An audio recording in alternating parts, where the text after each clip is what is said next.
यहाँ कांग्रेस मर रही है और वहाँ पाकिस्तान रो रहा है। उम्मीद है कि कल वो इस्तीफा दे देंगे। मोदी साहब 75 साल हो गए, अब तो आपको जाना पड़ेगा। प्रधानमंत्री साहब के जन्मदिन पे राहुल गांधी जी कोई हाइड्रोजन बॉम्ब इलेक्शन का वहां पे फोड़ने वाले हैं।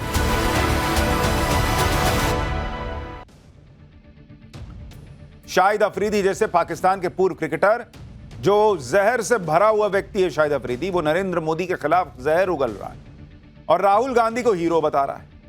आप सुनिए शाहिद अफरीदी ने क्या कह दिया, जिसको लेकर हंगामा मचा हुआ है। फिर आपको बताएंगे कि अफरीदी के बयान पर यह बवाल मचा क्यों और इस बयान से खुद पाकिस्तान की कैसे फजीहत हो रही है।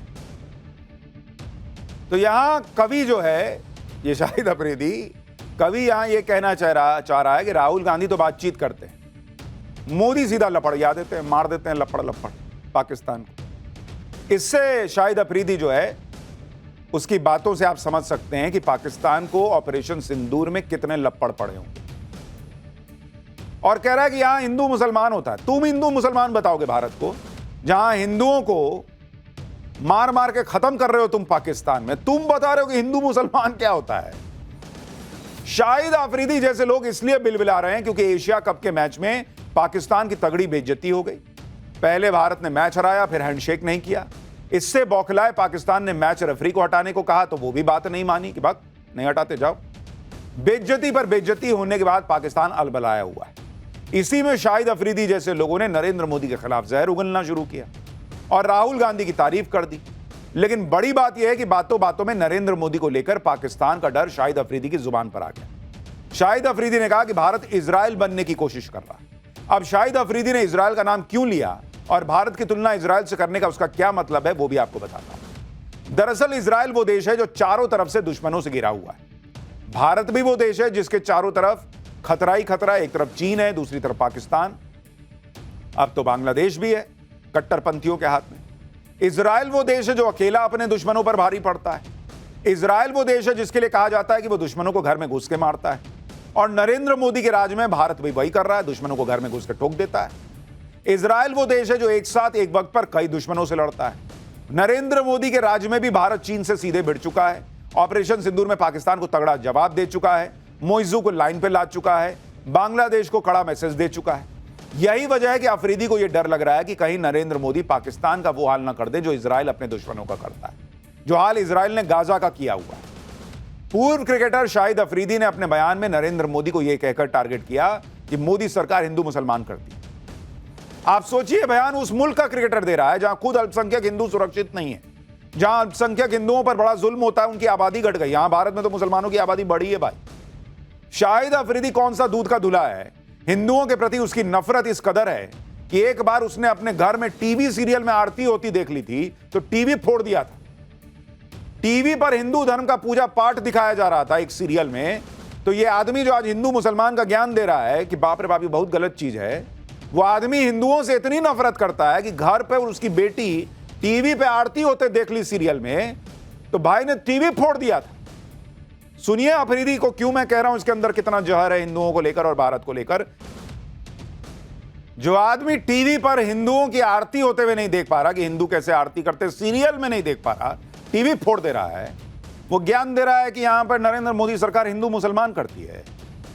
शाहिद अफरीदी ने नरेंद्र मोदी के खिलाफ जहर उगला।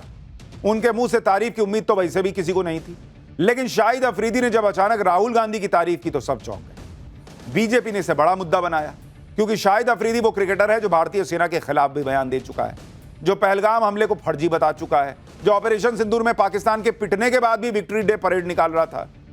ऐसे व्यक्ति के मुंह से राहुल गांधी की तारीफ सुनकर बीजेपी के कान खड़े हो गए।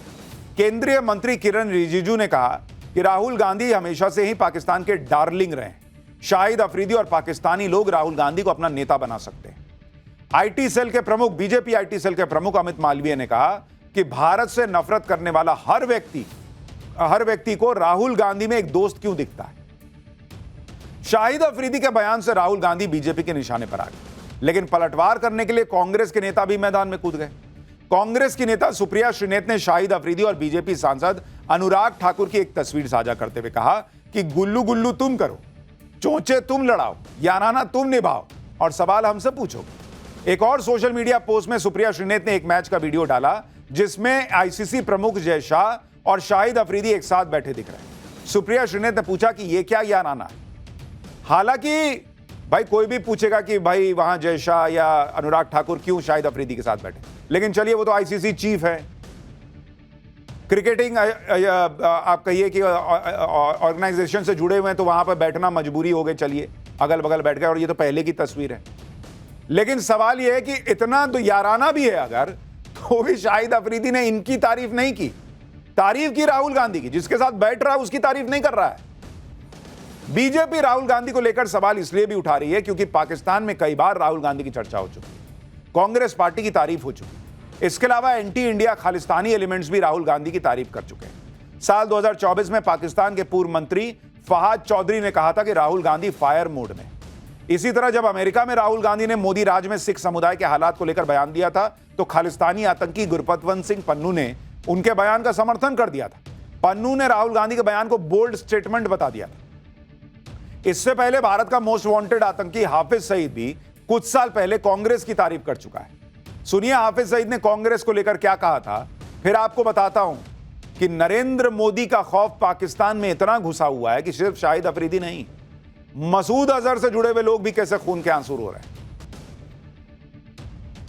हाफिज सईद जैसे लोगों को भी, आतंकियों को भी कौन अच्छा दिख रहा है, आप सुन रहे हैं। आप ये भी देखिए कि सिर्फ पाकिस्तान की सरकार या शाहिद अफरीदी जैसे क्रिकेटर ही नहीं, बल्कि पाकिस्तान के आतंकी भी नरेंद्र मोदी के खौफ में जी रहे हैं। वो अभी भी ऑपरेशन सिंदूर की मार से उबरे नहीं है। ऑपरेशन सिंदूर के 4 महीने बाद जैश ए मोहम्मद के टॉप कमांडर मसूद इलियास कश्मीरी ने यह कबूल किया है कि 7 मई को भारत के हमले में आतंकी मसूद अजहर के परिवार के टुकड़े टुकड़े हो गए थे। पहली बार कैमरे पर जैश के टॉप कमांडर का यह कबूलनामा सुनिए। जैश का कमांडर बता रहा है कि मसूद अजहर का परिवार टुकड़े टुकड़े हो गया। आप देखिए कि पाकिस्तान में नरेंद्र मोदी ने आतंकियों का क्या हाल करके छोड़ा। जैश के आतंकी इतने डरे हुए हैं कि मंच पर 3-4 बंदूकधारी उसको घेर के खड़े हैं। ये देखिए भाई, आतंकी अपने देश में सिक्योरिटी लेके घूम रहा है। ऐसा लग रहा है जैसे पाकिस्तान में आतंकियों को अपनी जान का डर सता रहा है। ऐसा लग रहा है कि पाकिस्तानी सेना की सिक्योरिटी भी इन आतंकियों को कम लग रही है। शायद इसको लग रहा होगा कि कहीं कोई अज्ञात हमलावर ना आके गोली मार के चला जाए। बॉडीगार्ड हायर करके घूम रहा है भाई जैश का कमांडर। पाकिस्तान के आतंकी हों या पाकिस्तान के क्रिकेटर हों या पाकिस्तान के नेता हों, सब भारत के नरेंद्र मोदी के खौफ में जी रहे हैं। नरेंद्र मोदी का ऐसा डर इसलिए है कि जब मोदी पाकिस्तान को फोड़ते हैं तो अमेरिका भी नहीं बचा पाता। और यह बात राहुल गांधी को सुननी चाहिए।